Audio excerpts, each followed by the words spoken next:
আজকে আমরা যেটা পড়বো সেটা হচ্ছে লাইফ সাইকেল অফ ইকুইজিটাম। ঠিক আছে, তোরা সাইলোটাম আর সেলাজিনেল্লা পড়েছিস। ইকুইজিটাম ওরকমই একটা জেনাস, তবে ইকুইজিটাম একটু ডিফারেন্ট ওদের থেকে। আর ইকুইজিটামের বেশ কয়েকটা ইম্পর্টেন্স আছে, সেটা আমরা আস্তে আস্তে দেখব।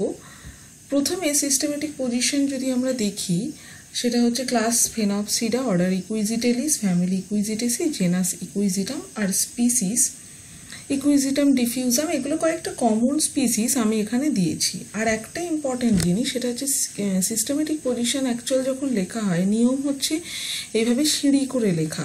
ওই জন্য আমি একটা লিখে তোদের এক্সাম্পল দেখিয়ে দিয়েছি যাতে তোদের সুবিধা হয়। আচ্ছা, ইকুইজিটাম একটা খুব ইম্পর্টেন্ট জেনাস। ঠিক আছে, মোটামুটি মার্শি হ্যাবিটাটে গ্রো করে, যেখানে সয়েলের মধ্যে ওয়াটার কন্টেন্টটা বেশি আছে একটু। ঠিক আছে, আর এছাড়াও ইকুইজিটামের একটা ইম্পর্টেন্স হচ্ছে ইকুইজিটাম যে সয়েলে গ্রো করে সেখানে বিভিন্ন ধরনের মিনারেল পাওয়া যায়। তার মধ্যে একটা খুব ইম্পর্টেন্ট হচ্ছে গোল্ডের প্রেজেন্স পাওয়া যায় ইকুইজিটাম যেখানে গ্রো করে। তো সেই কারণে ইকুইজিটামকে গোল্ড ইন্ডিকেটর প্লান্টও বলা হয়ে থাকে। আর ইকুইজিটামের আরেকটা ইম্পর্টেন্ট বৈশিষ্ট্য যেটা, সেটা হচ্ছে ইকুইজিটাম হচ্ছে লিভিং ফসিল, অর্থাৎ ফসিল রেকর্ডেও এর এভিডেন্স পাওয়া গেছে। তাহলে বুঝতে পারছিস যে এটা খুব ইম্পর্টেন্ট একটা জেনাস। এছাড়াও কি হর্সটেল ফার্ন বলা হয়, কারণ এর স্ট্রাকচারটা, একে দেখতে বুশি অ্যাপিয়ারেন্সটা অনেকটাই হর্সটেল বা ঘোড়ার লেজের মতো, সেই কারণে একে হর্সটেল ফার্নও বলা হয়ে থাকে। স্পোরোফাইটিক বডি যদি আমরা দেখি তাহলে দেখতে পারবো মেন তিনটে পার্ট, একটা হচ্ছে স্টেম, রুট আর লিভস। ঠিক আছে, তো প্রথমে আমরা যদি ভেজিটেটিভ স্ট্রাকচারের স্টেমটাকে দেখি তাহলে এই স্টেমের দুটো অংশ রয়েছে। একটা হচ্ছে রাইজোমেটাস পার্ট, যেটা এই ছবিতে ব্রাউন কালারের, যেটা সয়েলের সঙ্গে অ্যাটাচড। আর এছাড়াও একটা পার্ট, সেটা হচ্ছে এরিয়াল শুট বা cylindrical perennial annual aerial part, যেটা ইরেক্ট, যেটা মাটির ওপরে থাকে, সেটাই হচ্ছে Arial part.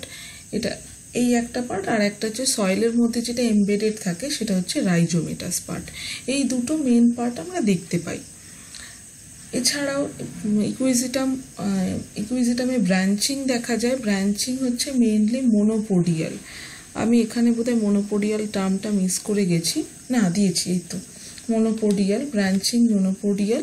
Suits are differentiated into nodes and internodes. খুব প্রমিনেন্ট নোডস অ্যান্ড ইন্টারনোডস এখানে দেখা যায়। নোড থেকে লিফগুলো অ্যারাইজ করে বা গ্রো করে।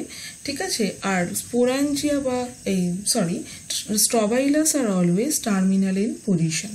শুটের টার্মিনাল পজিশনে স্ট্রবাইলাস গ্রো করে। ঠিক আছে, এই হচ্ছে স্টেমের স্ট্রাকচার। এখানে আরও ভালো করে বোঝা যাচ্ছে বুশি অ্যাপিয়ারেন্সটা। আর এই পার্টটা হচ্ছে রাইজোমেটাস পার্ট, যেটা আন্ডারগ্রাউন্ড বা সয়েলের মধ্যে থাকে। সেখান থেকে কতগুলো অ্যাডভেন্টিশিয়াস রুটস এখান থেকে গ্রো করে, যেগুলো অ্যাঙ্কারেজ, সয়েলের সাথে অ্যাঙ্কারেজ বা অ্যাটাচমেন্টে হেল্প করে। অ্যানাটমিক্যাল স্ট্রাকচার যদি আমরা দেখি তাহলে দেখতে পারবো যে ইকুইজিটামের যে ইন্টারনোডাল, এই অ্যানাটমিক্যাল পার্ট এখানে যেটা দেখানো হয়েছে সেটা হচ্ছে ইন্টারনোডাল পার্ট। সেই অংশটাকে যদি ট্রান্সভার্স সেকশন করা হয় তাহলে একটু অন্য রকমের অ্যানাটমি আমরা ইকুইজিটামে দেখতে পাই। ঠিক আছে, আউটার এপিডার্মিস। আর ফার্স্ট অফ অল আগে বলে নিই একটা জিনিস, সেটা হচ্ছে যে এখানে রিজ আর ফারো দেখা যায়। ইকুইজিটামের ইন্টারনোডাল রিজিয়ানে আমরা রিজ আর ফারো দেখতে পাই। ঠিক আছে, আউটার এপিডার্মিস থাকে। আউটার এপিডার্মিস বা এদের এপিডার্মাল সেল লেয়ার্সে সিলিকার ডিপোজিশন পাওয়া যায়। ঠিক আছে, এই এপিডার্মিসের যে নেক্সট লেয়ারটা সেখানে সেটা হচ্ছে হাইপোডার্মিস, কিউটিক্যালেও থাকে প্রেজেন্ট।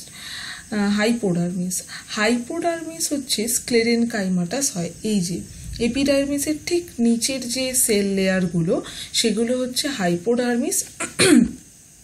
এই হাইপোডার্মিস হচ্ছে স্ক্লেরেনকাইমাটাস, ঠিক আছে।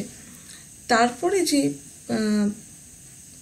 অংশটা থাকে সেটা হচ্ছে তোর কর্টেক্স শুরু হয়। কর্টেক্সকে মেইনলি দুটো ভাগে ভাগ করা যায়, একটা হচ্ছে আউটার ক্লোরেনকাইমাটাস আর ইনার প্যারেনকাইমাটাস, এই দুটো ভাগে মেইনলি ভাগ করা যায় কর্টেক্সকে। আউটার ক্লোরেনকাইমাটাস কারণ এদের স্টেমটা ম্যাক্সিমাম ক্ষেত্রেই আগেরগুলোতে দেখেছিস যে স্টেমটা মেইনলি গ্রিন হয়, তার মানে ফটোসিনথেসিস করতে পারে। ফটোসিনথেসিস করার জন্য মেইনলি প্রয়োজন যেটা সেটা হচ্ছে প্রচুর পরিমাণে ক্লোরোপ্লাস্ট। সেই জন্য আউটার কর্টেক্সে এদের প্রচুর ক্লোরেনকাইমাস সেলস দেখা যায় যাতে এরা ফটোসিনথেসিস করতে পারে। আর ইনার কর্টেক্স মেইনলি প্যারেনকাইমাটাসই হয়ে থাকে। এই ছবিটা দেখলে আরও ভালো বুঝতে পারবে, এখানে পুরো রাউন্ড স্ট্রাকচারটা যেহেতু রয়েছে। আর এদের স্টোমাটাগুলো সেটা হচ্ছে এই ফারো রিজিয়ানেই মেনলি থাকে সাঙ্কেন স্টোমাটা। আর ইনার কর্টেক্স আউটার কর্টেক্স আমরা দেখলাম যে ক্লোরেনকাইমাটাস আর ইনার কর্টেক্স হচ্ছে প্যারেনকাইমাটাস। ইনার কর্টেক্সে কিছু ক্যানেল তৈরি হয় এইরকম, ঠিক রিজ বরাবর, ঠিক রিজের নিচে প্যারেনকাইমাটাস যে কর্টেক্স সেখানে কতগুলো ক্যানেল তৈরি হয়। এই ক্যানেলগুলোকে বলা হয় ভ্যালিকিউলার ক্যানেল, ঠিক আছে। এই ক্যানেলগুলো সাইজোজেনাস ক্যানেল, অর্থাৎ ইন্টার সেলুলার স্পেসগুলো আস্তে আস্তে ওয়াইড হয়ে গিয়ে এই ভ্যালিকিউলার ক্যানেলগুলো তৈরি করেছে ইনার কর্টেক্সে। এটা একটা ডিস্টিংগুইশিং ক্যারেক্টার্স বলতে পারিস ইকুইজিটামে, ভ্যালিকিউলার ক্যানেল। আর এছাড়াও এরপরে যেটা আছে স্টিলার পার্ট, সেখানে এন্ডোডার্মিস, দেন পেরিসাইকেল, তারপর রয়েছে আমাদের ভাস্কুলার বান্ডল। ভাস্কুলার বান্ডল আমরা দেখতে পাচ্ছি এখানে যেমন নর্মাল স্টেমে পাওয়া যায়, অর্থাৎ এন্ডার্ক ভাস্কুলার বান্ডল। জাইলেম হচ্ছে এন্ডার্ক, অর্থাৎ প্রোটোজাইলেম ভেতরের দিকে, মেটাজাইলেম বাইরের দিকে।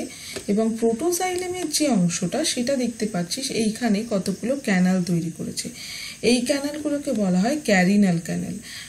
কর্টেক্সের যে ক্যানাল সেটাকে বলা হয় ভ্যালিকিউলার ক্যানাল, আর প্রোটোজাইলেমে যে ক্যানাল তৈরি হয়েছে সেটাকে বলা হয় ক্যারিনাল ক্যানাল, ঠিক আছে। এই প্রোটোজাইলেমগুলো এই যে এই অংশটা, এই যে ক্যারিনাল ক্যানাল। আর ফ্লোয়েম থাকে ঠিক তার নর্মাল যেমন বাইরের দিকে সেরকম, কারণ এটা হচ্ছে একটোফ্লোইক সাইফোনোস্টিলি, অর্থাৎ ফ্লোয়েম থাকে বাইরের দিকে। একটোফ্লোইক সাইফোনোস্টিলি কারণ সেন্ট্রাল পিথ ক্যাভিটি প্রেজেন্ট, হলো সেন্ট্রাল পিথ প্রেজেন্ট। আর একটোফ্লোইক তার কারণ হচ্ছে জাইলেমকে ঘিরে, জাইলেমের সারাউন্ডিংয়ে ফ্লোয়েমটা প্রেজেন্ট, সেই কারণে একটোফ্লোইক সাইফোনোস্টিলি। এই হচ্ছে ইকুইজিটামের স্টেমের অ্যানাটমিক্যাল স্ট্রাকচার, খুব ইম্পর্টেন্ট এবং খুব ডিস্টিংক্ট একটা স্ট্রাকচার, অন্য টাইডোফাইটের থেকে এটা অনেকটা আলাদা। নেক্সট হচ্ছে রুট যদি আমরা দেখি, রুটে খুব একটা ডিফারেন্স খুব বেশি আনকমন কিছু তেমন দেখতে পাবো না। যেটা মেইন যেটা দেখার সেটা হচ্ছে নর্মাল যেটা এপিডার্মিস কর্টেক্স থাকে সেটা তো ঠিক আছে, এন্ডোডার্মিস পেরিসাইকেল। যেটা দেখার মেইন ইম্পর্টেন্ট সেটা হচ্ছে ভাস্কুলার বান্ডেল। ভাস্কুলার বান্ডেল এখানে যেটা হয় সেটা হচ্ছে ট্রাইআর্ক, টেট্রার্ক বা কখনো কখনো ডাইআর্ক হয়ে থাকে। আর্কটা এখানে খুব একটা ভালো বোঝা যাচ্ছে না, কিন্তু মানে মেইনলি যেটা হয় কি মানে মোটামুটি একটা আইডিয়া করা যাচ্ছে যে এখানে এই আর্ক তৈরি হয়। এটা যদি টেট্রার্ক আমরা মনে করি তাহলে এই যে চারখানা আর্ম তৈরি হয়েছে প্রোটোজাইলেমের, এইগুলো এই আর্মের মাঝখানে, দুটো প্রোটোজাইলেম আর্মের মাঝখানে রয়েছে ফ্লোয়েম, ঠিক আছে। এই হচ্ছে এদের ভাস্কুলার বান্ডলের যে স্ট্রাকচার। জেনারেলি রুটে যেমন দেখতে পাওয়া যায় এক্সার্কি হয়, আর টেট্রার্ক, ট্রাইআর্ক বা ডাইআর্ক হয়, আর দুটো প্রোটোজাইলেম আর্কের মাঝখানে থাকে ফ্লোয়েম। পিথ naturally absent. এটা কিন্তু পিথ নয়, হ্যাঁ, এটা দেখতে পিথের মতো লাগছে কিন্তু এটা পিথ নয়, এটা মেটাজাইলেম। নেক্সট হচ্ছে লিভস। লিভস যদি আমরা দেখি লিফের অ্যানাটমিক্যাল স্ট্রাকচার, তাহলে দেখতে পারবো এদের outer epidermis, next mesophyll cells রয়েছে, সেন্ট্রাল ভাস্কুলার বান্ডিল, আর মেসোফিল সেলসগুলো তোর ক্লোরেন কাইমাটাস, ইন্টারসেলুলার স্পেস প্রচুর রয়েছে। এই মোটামুটি লিফের স্ট্রাকচার ইকুইজিটামের। আচ্ছা, ইকুইজিটামের জেরোফাইটিক স্ট্রাকচার, জেরোফাইটিক ফিচার এবং হাইড্রোফাইটিক ফিচার, দু রকম ফিচার্সই রয়েছে। জেরোফাইটিক ফিচার হচ্ছে যে এদের স্টেমের মধ্যে রিচ ফারো দেখা যায়, silica deposition in their epidermal cells, sunken stomata present only in the furrow region of the stem, আর স্ক্লেরেনকাইমাটাস হাইপোডার্মিস, এটাও একটা xerophytic character. Reduced scaly leaves, scaly leaves আমরা ক্যাকটাস জাতীয় গাছে দেখতে পাই, ইকুইজিটামেও লিভগুলো স্কেলি লিভস, মেন ফটোসিনথেসিস করছে কি স্টেম, তাই তো। এইটা xerophytic character. Xerophytic plant, cactus, Opuntia, এই ধরনের গাছে আমরা দেখতে পাই যে স্টেম মেইনলি ফটোসিনথেসিস করে আর লিভগুলো কাঁটায় পরিণত হয়েছে। ইকুইজিটামের ক্ষেত্রেও সিমিলারিটি দেখা যায়, photosynthetic tissue in the stem, main ফটোসিনথেসিসটা স্টেম করে, ঠিক আছে। এইগুলো হচ্ছে জেরোফাইটিক ক্যারেক্টার। আর হাইড্রোফাইটিক ক্যারেক্টার হচ্ছে ওয়েল ডেভেলপড এরেটিং সিস্টেম, অর্থাৎ water conducting system is highly developed.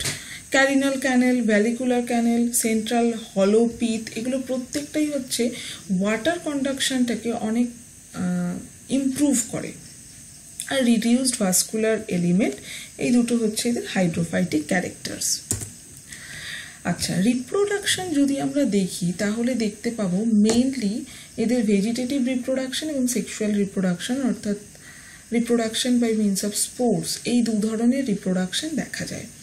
Vegetative reproduction হয় টিউবার ফর্মেশনের মাধ্যমে।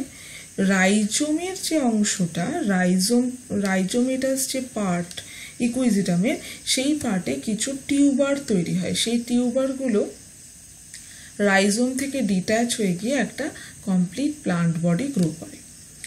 এটা হচ্ছে টিউবার ফর্মেশনের মাধ্যমে ভেজিটেটিভ রিপ্রোডাকশন। এছাড়াও রাইজোমের কোনো একটা ফ্র্যাগমেন্ট যদি সেপারেটেড হয়ে যায়, অনেক ক্ষেত্রে সেটাও একটা কমপ্লিট প্লান্ট বডি দিতে পারে, এটাও একটা ভেজিটেটিভ রিপ্রোডাকশনের পার্ট।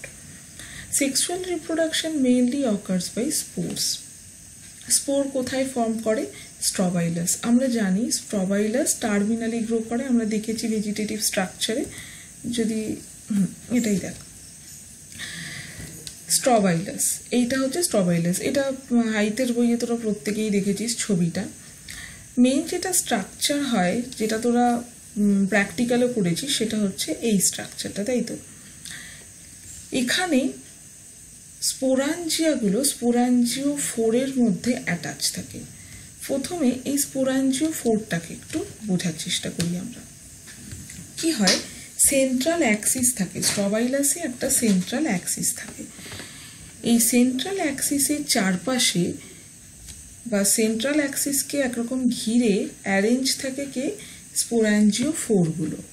এই প্রত্যেকটা হচ্ছে একটা স্পোরাঞ্জিও ফোর। একটা সিঙ্গেল স্পোরাঞ্জিও ফোর যদি আমি দেখি, তাহলে আমরা মোটামুটি একটা হেক্সাগোনাল, একটা মাথাওয়ালা ছাতা যদি মনে করি, ঠিক আছে, তাহলে হেক্সাগোনাল হতে হবে উপরটা।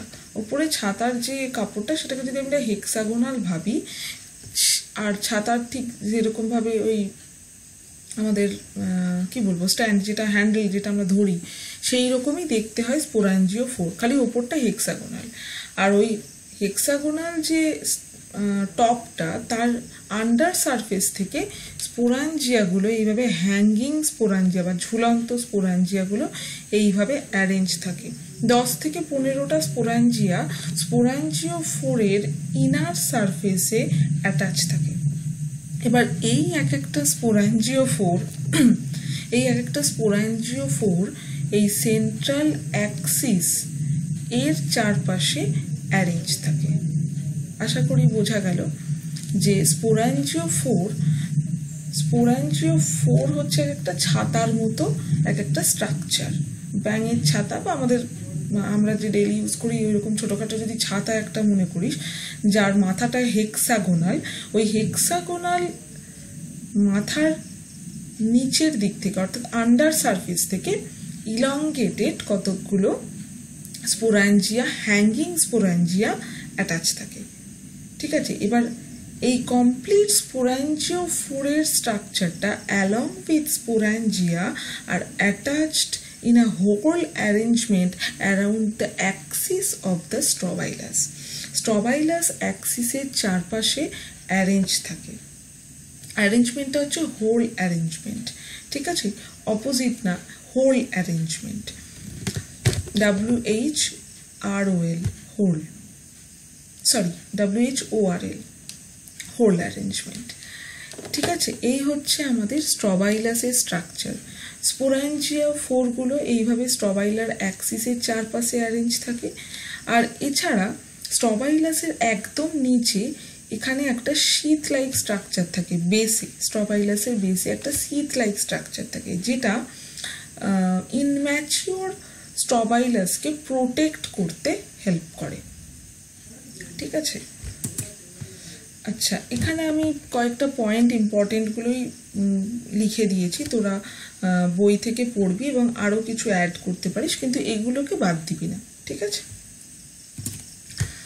আচ্ছা, স্পোরাঞ্জিওফোর আমরা দেখলাম, স্পোরাঞ্জিওফোরের মধ্যে হ্যাঙ্গিং স্পোরাঞ্জিয়া আমরা দেখলাম। স্পোরাঞ্জিয়াগুলো জেনারেলি ইলংগেটেড স্ট্রাকচার হয়। ঠিক আছে, প্রত্যেকটা স্পোরাঞ্জিয়ার মধ্যে অনেকগুলো করে স্পোর থাকে। স্পোরাঞ্জিয়ার দুটো লেয়ার থাকে, জ্যাকেট লেয়ার, দুটো লেয়ার থাকে। আর যখন স্পোরাঞ্জিয়া ডেহিসেন্স করে তখন ওর আউটার যে লেয়ারটা সেটা লাইসিস হয়। ঠিক আছে, তারপর স্পোরগুলো বেরিয়ে আসে। একটা ইন্ডিভিজুয়াল স্পোর যদি আমরা দেখি তাহলে দেখতে পারবো এক একটা স্পোরে 4টে করে লেয়ার থাকে। সবচেয়ে ভেতরেরটা হচ্ছে ইনটাইন, সবচেয়ে ভেতরের লেয়ারটা হচ্ছে intine, inner most. Then next to the intine there is thick exine, তারপর রয়েছে middle cuticular layer, and finally the outer most epispore or perispore. এই যে এপিস্পোর বা পেরিস্পোর যে লেয়ারটা, সেই লেয়ারটা কতগুলো রিবনের মতো কতগুলো ব্যান্ড লাইক স্ট্রাকচার তৈরি করে, যার টিপটা অনেকটা স্পুন বা চামচের মতো হয়। ঠিক আছে, এই স্ট্রাকচারটাকে বলা হয় ইলেটার্স। এটা খুব ইম্পর্টেন্ট একটা স্ট্রাকচার, এখান থেকে শর্ট প্রশ্ন খুব আসে। ব্রায়োফাইটেও আমরা ইলেটার্স দেখতে পাই, তো অ্যান্থোসেরাসেও আমরা ইলেটার্স দেখতে পাই। এই ইলেটার্সের কাজ হচ্ছে মেইনলি ডেহিসেন্স আর স্পোর ডিসপার্সালে হেল্প করা। আর ইলেটার্স যখন ইনম্যাচিওর স্পোর থাকে তখন স্পোরটাকে টাইটলি ওর সাথে অ্যাটাচড হয়ে থাকে টাইটলি। যখন ম্যাচিওর হয় ইলেটার্সগুলো খুলে যায়। ঠিক আছে, খুলে গিয়ে ওয়াটার অ্যাবজর্ব করে ওকে ডিসপার্সাল, ডেহিসেন্স এবং ডিসপার্সালে হেল্প করে। স্পোরাঞ্জিয়ার ডেহিসেন্স আর ডিসপার্সাল অফ স্পোর এই দুটো কাজে হেল্প করে।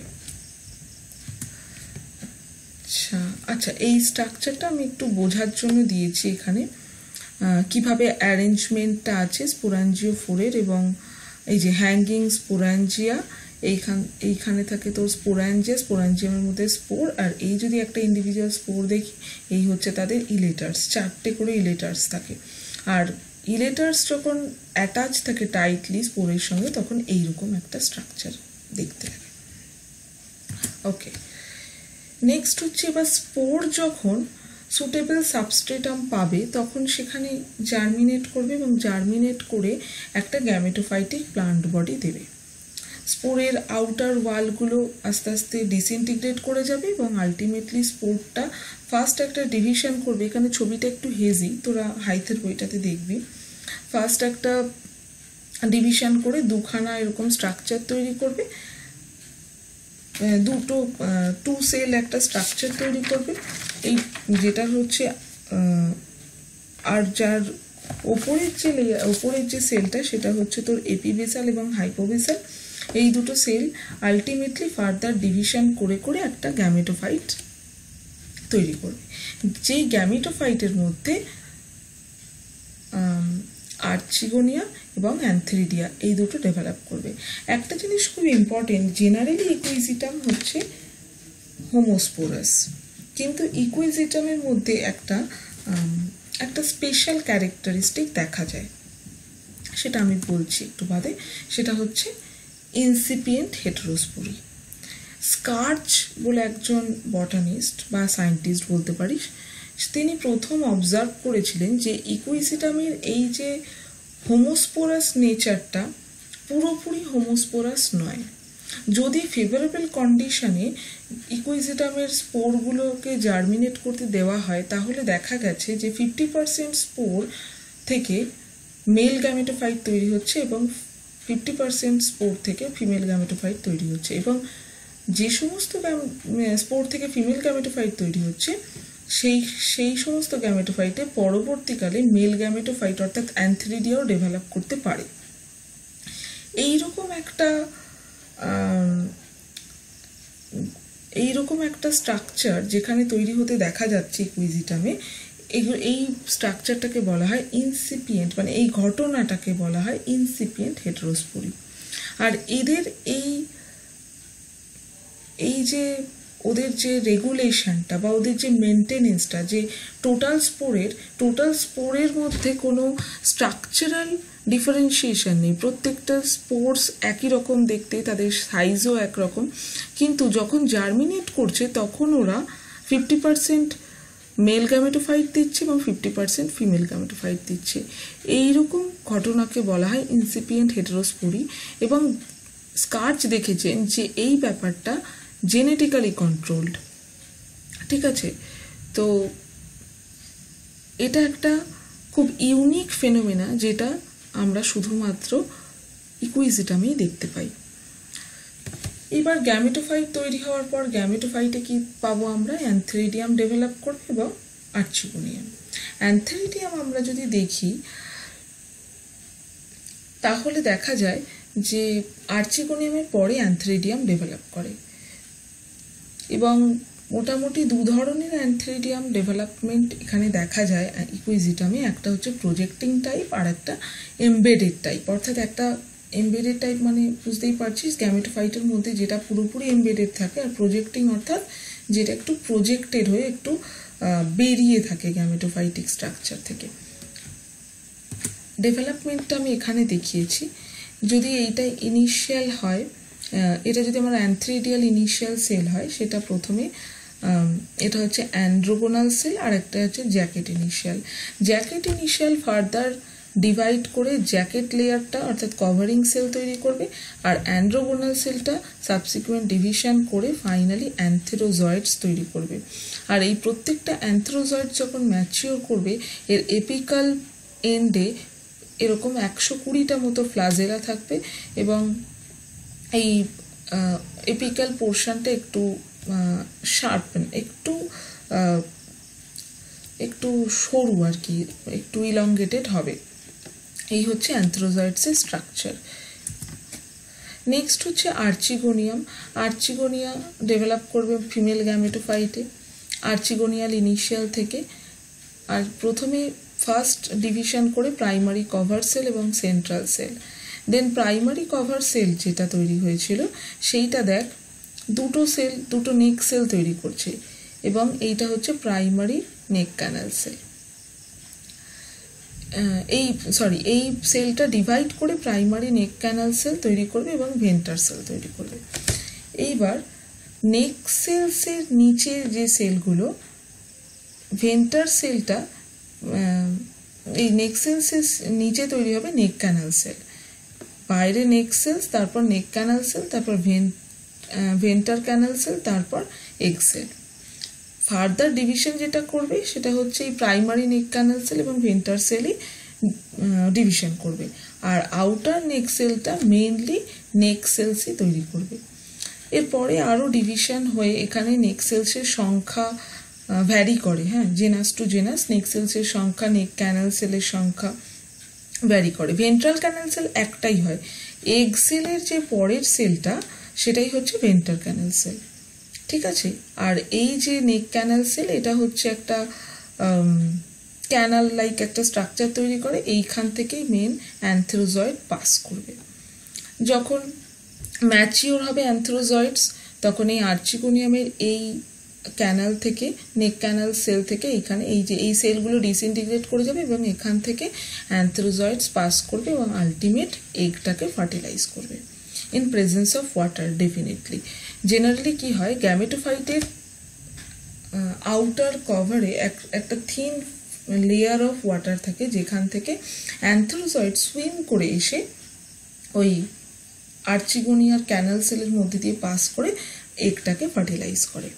এবং ফাইনালি অনেকগুলো সেল যদিও বা এন্টার করবে কিন্তু একটা অ্যানথ্রোজয়েডসই এগটাকে ফার্টিলাইজ করতে পারবে এবং আলটিমেটলি ডিপ্লয়েড জাইগোট তৈরি করবে। এই ডিপ্লয়েড জাইগোট ফার্দার ডিভিশন করে একটা স্পোরোফাইটিক প্ল্যান্ট দেবে। এটা না গ্যামেটোফাইট লেখাটা ভুল, ছবিটাতে আছে, এটা স্পোরোফাইটিক প্ল্যান্ট হবে। আচ্ছা, কিন্তু একটা জিনিস এখানে ভালো, সেটা হচ্ছে এই যে ছবিটা, এটা হাইতে নেই, যাই হোক, এটা গ্যামেটোফাইট হবে না, এটা স্পোরোফাইট হবে। ফার্স্ট যে ডিপ্লয়েড জাইগোট যেটা ডিভিশন করবে, একটা ট্রান্সভার্স ডিভিশন, ডিপ্লয়েড একটা বাইসেল স্ট্রাকচার, হাইপোবেসাল এপিবেসাল সেল তৈরি করবে। তারপর এই হাইপোবেসাল এপিবেসাল সেল পরস্পরের রাইট অ্যাঙ্গেল বরাবর ডিভিশন করে একটা টেট্রাড, এই যে টেট্রাড তৈরি করবে। টেট্রাডের মধ্যে সবচেয়ে বড় যে সেলটা, সেইখান থেকে স্যুট তৈরি হয় এবং ফার্দার ডেভেলপ করে এই যে এই অংশ থেকে শুট, এই জায়গাটা থেকে ফুট, আর এখান থেকে মোটামুটি রুট, ফার্দার ডেভেলপ করে এইরকম একটা স্ট্রাকচার তৈরি হয়। এখানে আমি একটু লিখে দিয়েছি যে ওই মেনলি কোয়াড্রেন্ট যে স্টেজটা সেটাই ফার্দার আরও সাবসিকুয়েন্ট ডিভিশন করে করে একটা ম্যাচিওর স্পোরোফাইটিক প্ল্যান্ট বডি দেবে। এটা স্পোরোফাইট হবে, আবারও বলছি, একটু তোরা মাথায় রাখি সেটা, হ্যাঁ, ভুল হয়ে যেতে পারে। ফাইনালি এটা হচ্ছে আমাদের লাইফ সাইকেল। লাইফ সাইকেলটা আমি অন্য রকম একটু দেওয়ার চেষ্টা করেছি, কারণ ওটা যেটা হাইতে আছে সেটা দিইনি, এখানে তোরা দেখলে একটু তোরা বুঝতে সুবিধা হবে তোদের। এই যে আমি যদি প্রথম একটা স্পোরোফাইটিক প্ল্যান্ট বডি থেকে দেখি তাহলে দেখতে পারবো এখান থেকে স্ট্রবাইলাস থেকে স্পোরাঞ্জিওফোর থেকে স্পোর এই যে ইলেটার্সগুলো এখানে দেখিয়েছে, স্পোর জার্মিনেট করে গ্যামেটোফাইট মেল ফিমেল দুরকম, এবং মেল গ্যামেটোফাইট থেকে অ্যানথেরোজয়েডস আর ফিমেল গ্যামেটোফাইট থেকে এগ আর্চিগোনিয়াম। তারপরে অ্যানথেরোজয়েডস কীভাবে ফার্টিলাইজ করছে আর্চিগোনিয়ামের এগকে, আলটিমেট জাইগোট থেকে complete plant body, young sporophytic plant body on gametophyte. হ্যাঁ, এইটা একটা ভালো কথা যে স্পোরোফাইটিক প্ল্যান্ট বডিটা ইনিশিয়ালি গ্যামেটোফাইটিক প্ল্যান্ট বডির ওপরেই তৈরি হয়, কারণ ওর ইনিশিয়ালি ডিপ্লয়েড জাইগোটটা যখন ডিভাইড করে তখন নিউট্রিশনের প্রয়োজন হয়, সেই নিউট্রিশনটা কোথা থেকে নেবে, গ্যামেটোফাইটিক প্ল্যান্ট বডি থেকে নেবে, ঠিক আছে, ওর গ্যামেটোফাইটিক বডি থেকেই নেবে। এবার তারপর আস্তে আস্তে যখন ম্যাচিওর হয় তখন ও নিজেই ফটোসিনথেসিস করতে পারছে, তখন ওর গ্যামেটোফাইটের উপর কোনো ডিপেন্ডেন্সি থাকছে না, ও নিজের নিউট্রিশন ও অ্যারেঞ্জ করে নিতে পারছে, ঠিক আছে। ওকে, এইটুকুই, তোরা পড়বি, কোনো অসুবিধা হলে আমাকে অবশ্যই জানাবি, ঠিক আছে, আর ভালো থাকিস, কোনো সমস্যা হলে অবশ্যই জানাস।